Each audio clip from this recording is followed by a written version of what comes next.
La magie sorcière vient de se réveiller. Ses deux chats miaou s'étirent et sa radio-oreille se met en marche. Voici les titres de l'actualité sur la planète Tourneboule. Pollution de l'air par-ci. Pollution de l'eau par-là. Nouvelle hausse du baril d'eau pure. Nouvelle hausse du ballon d'air frais. Comme d'habitude, constate la magie sorcière, ils sont fous ces tournebouliens. Pendant ce temps, les deux chats miaou s'amusent comme des fous. Chaminou, Chamatou, s'écrie la magie sorcière, cessez de jouer avec mon fil à retordre. Venez plutôt manger vos croque-miettes. Il est temps de se mettre au travail.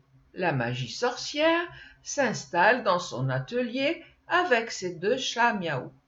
Elle consulte son grimoire tout en croquant une citropomme. Voyons, que pourrais-je inventer de rigolo ce matin? Une trottisourinette, réclame Chamatou qui a envie de dégourdir ses pattes. Un cuicui-vol, demande Chaminou qui adore guetter les oiseaux. C'est alors qu'un gémissement se fait entendre derrière la porte.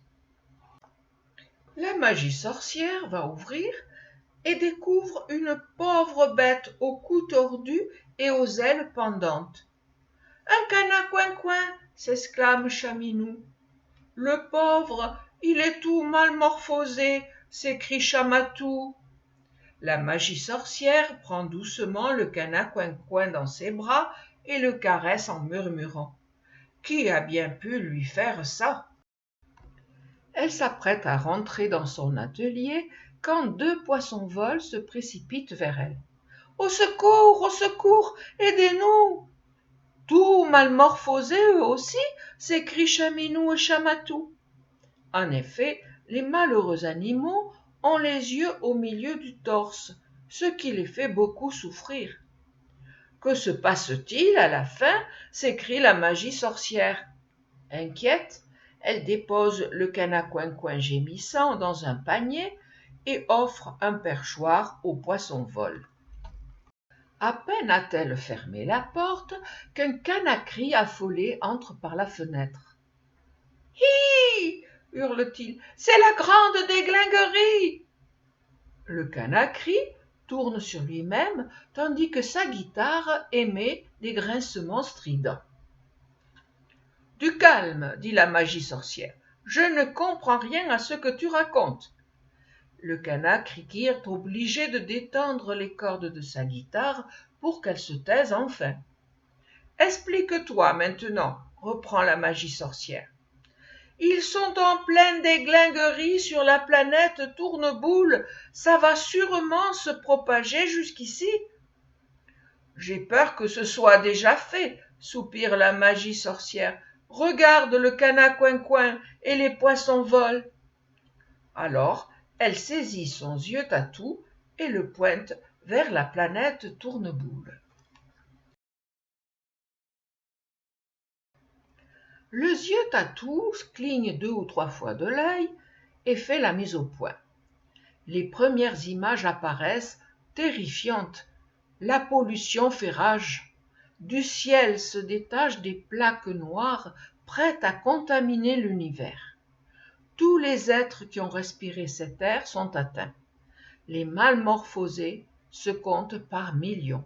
« C'est horrible !» s'écrie Chaminou. « Il faut faire quelque chose !» s'exclame Chamatou. La magie sorcière saisit délicatement le canard coin-coin et le dépose sous le micromateur.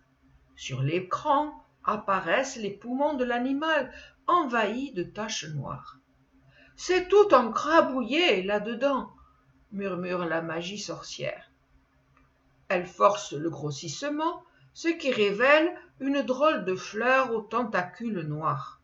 C'est un carboflore, le microbe responsable des malmorphoses. Si on ne fait rien, ces tournebouliens vont détruire l'univers. Chaminou, Chamatou, Au travail, préparez du bleuâtre d'air pur pour soigner les malades.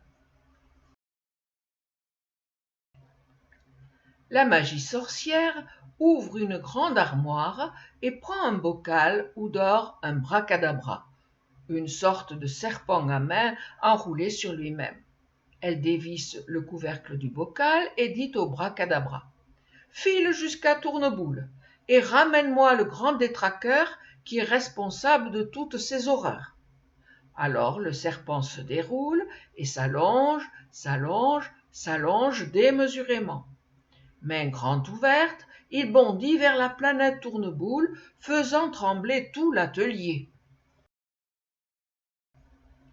Lorsque le Bradacabra revient, il dépose devant la magie sorcière un monstre tout rouge, le Tama-fumoir. « Voici le coupable, annonce-t-il.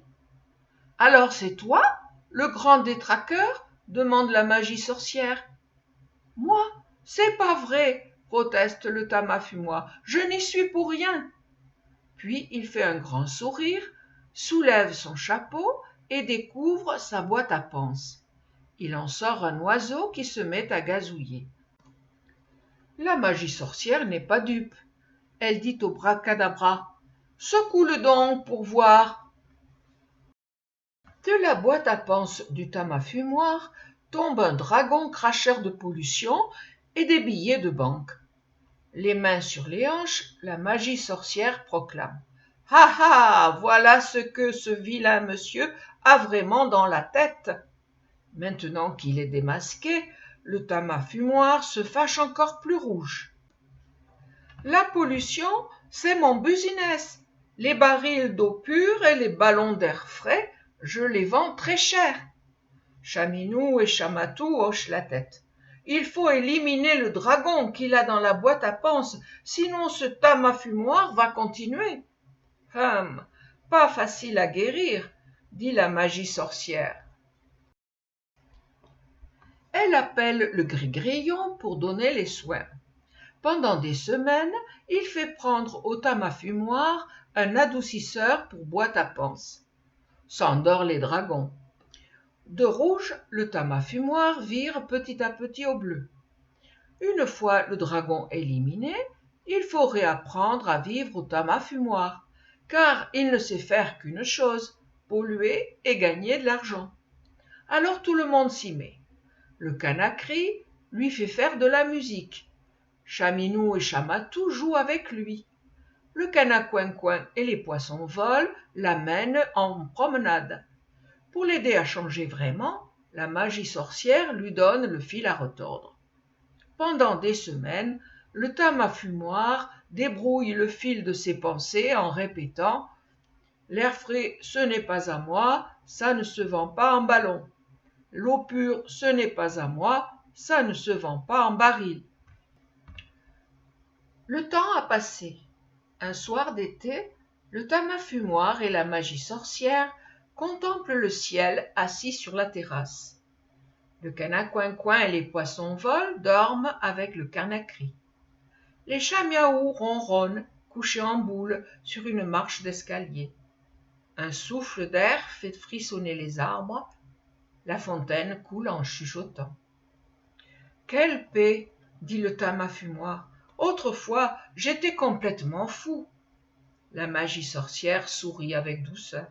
« Il n'est jamais trop tard pour s'en apercevoir, dit-elle. Maintenant, je souhaite que sur la planète Tourneboule, l'eau pure et l'air frais soient gratuits pour tout le monde. » Juste à cet instant, une étoile filante traverse la nuit et dans le ciel s'inscrit une promesse de bonheur.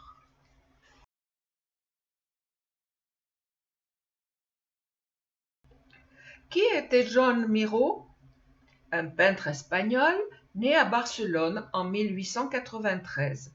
Dès son enfance, il adore le dessin. Mais son père n'encourage pas cette vocation. Il l'oblige à étudier dans une école de commerce. Comment est-il devenu peintre? Il est tombé gravement malade au point qu'il a failli mourir. Pendant qu'on le soignait, il s'est remis au dessin et sa famille a enfin accepté qu'il soit peintre. Est-ce qu'il est devenu tout de suite célèbre en Espagne? Non, il est parti à Paris en 1920 rejoindre de grands artistes comme Matisse ou Picasso. Pourquoi ces personnages sont-ils si bizarres? Il l'explique lui-même. Je rentrais le soir, tard, à mon atelier, quelquefois sans avoir dîné. Je voyais apparaître des formes au plafond. Est-ce qu'il peignait ses rêves? Exactement. D'ailleurs, Miro a toujours recherché le sens magique ou poétique des choses. Il appelait ses toiles des peintures de rêve.